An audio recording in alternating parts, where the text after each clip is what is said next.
Hello and welcome to mysterious movies explained. आज मैं एक चाइनीज कॉमेडी ड्रामा फिल्म को एक्सप्लेन करने जा रहा हूं जिसका नाम है यू आर नॉट अलोन। आगे स्पॉइलर है, सावधान रहें और अपना ख्याल रखें।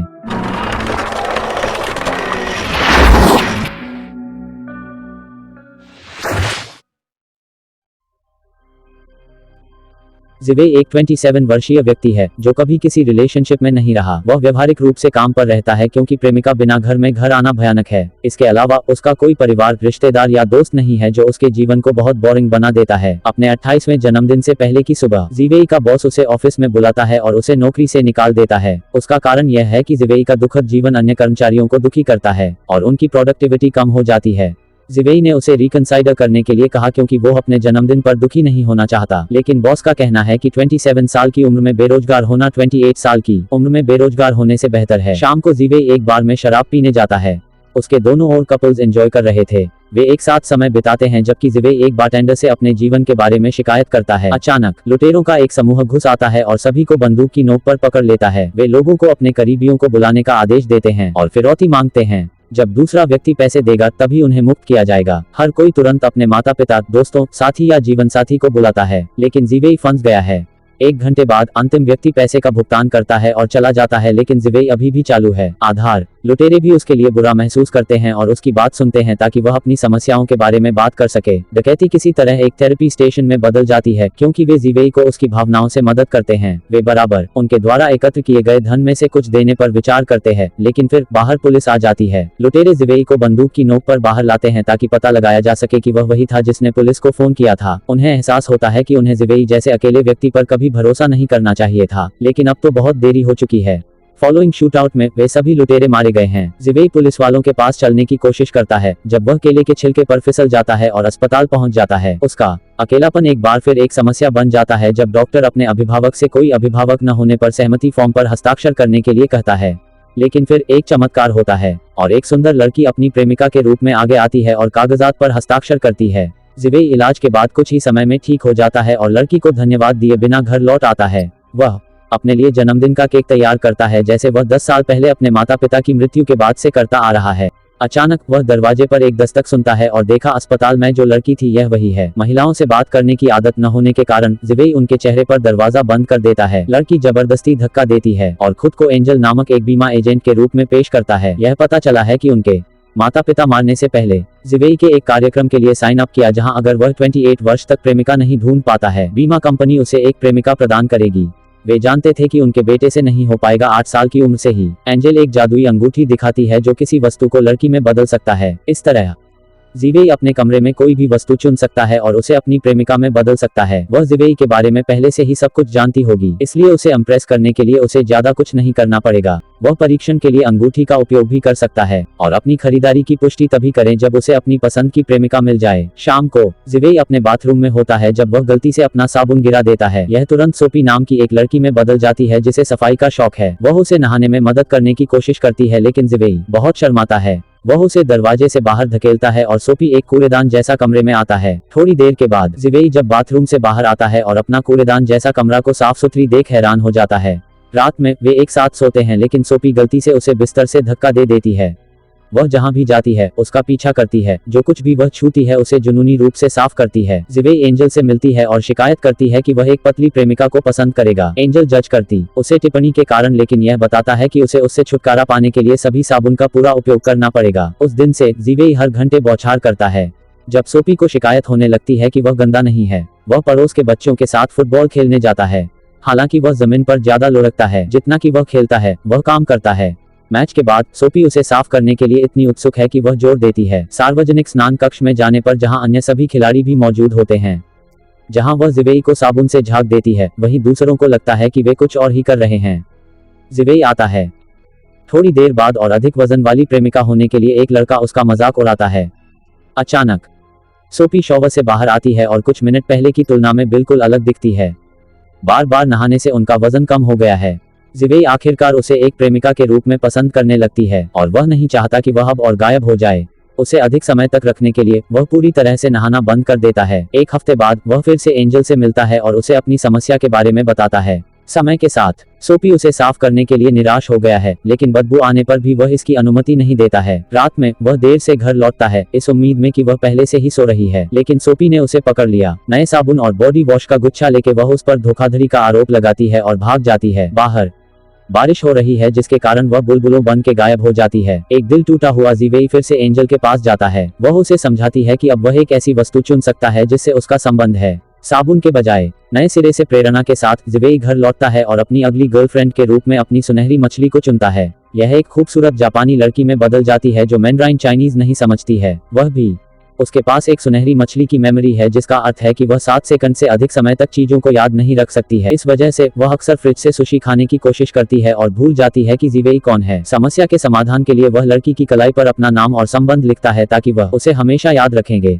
इससे उन्हें कुछ दिनों के लिए संवाद करने में मदद मिलती है, लेकिन एक सुबह वह गलती से उस लेख को पोंछ देती है और घर से भाग जाती है। जिवेई उसकी तलाश में निकलती है और उसे एक स्टॉल के सामने खाना खाते हुए पाती है। भीड़ जमा हो गई है चारों ओर उसे स्ट्रीट फूड की कई प्लेट खाते हुए देखने के लिए। जब जिवेई उसे घर वापस लाने की कोशिश करती है, वे उसे रोकते हैं। बदले में वह उन लोगों पर हमला करता है जो जवाबी कार्रवाई करते हैं, अपने सामान्य स्वभाव के ऑपोजिट। फिर वह उनका एक साथ वीडियो बनाता है, उनके रिश्ते के बारे में बात करता है। वो ब्लॉग भी करने लगता है, उनका दैनिक जीवन, ताकि वह इसे बाद में देख सके और उन चीजों को याद कर सके जो उन्होंने एक साथ की थी।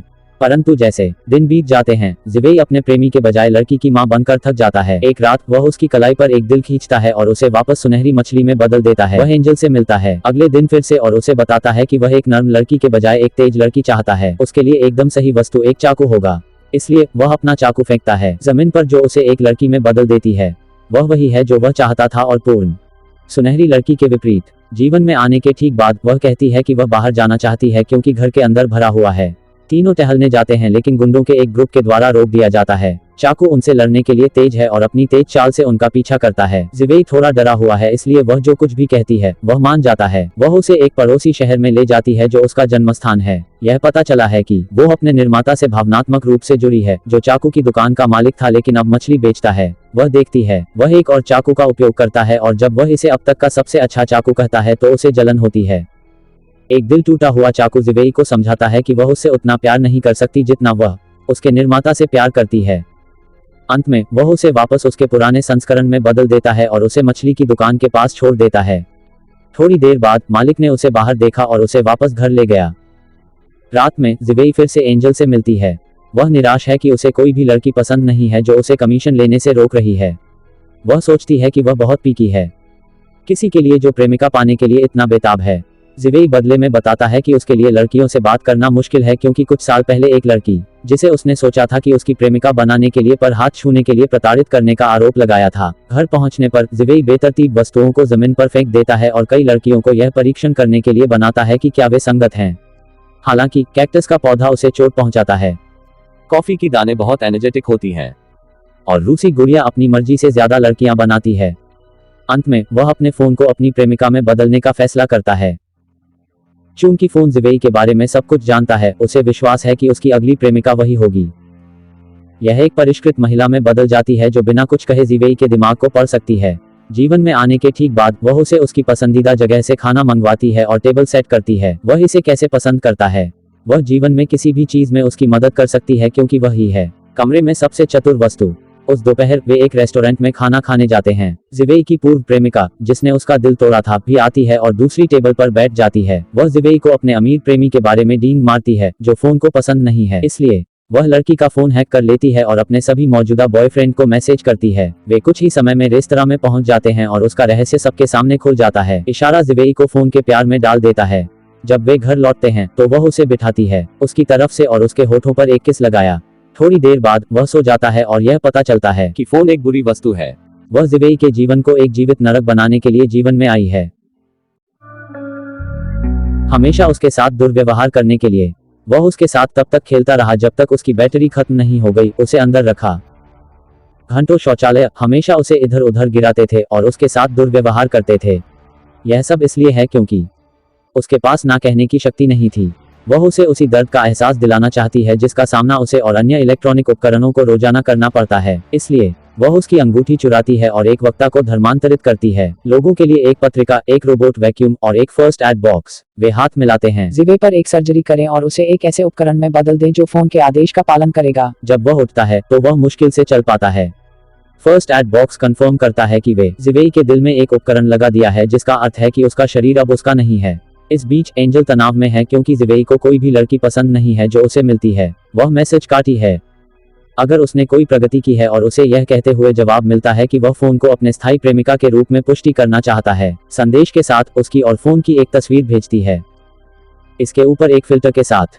एंजल जानता है कि जिवेई को अपनी तस्वीरों पर जानवरों के फिल्टर लगाने से नफरत है, जो उसे विश्वास दिलाता है कि कुछ गलत है। घर पर फोन जिवेई को उसके आदेश पर काम करता है, जैसा कि उसने उसके साथ इतने सालों तक किया।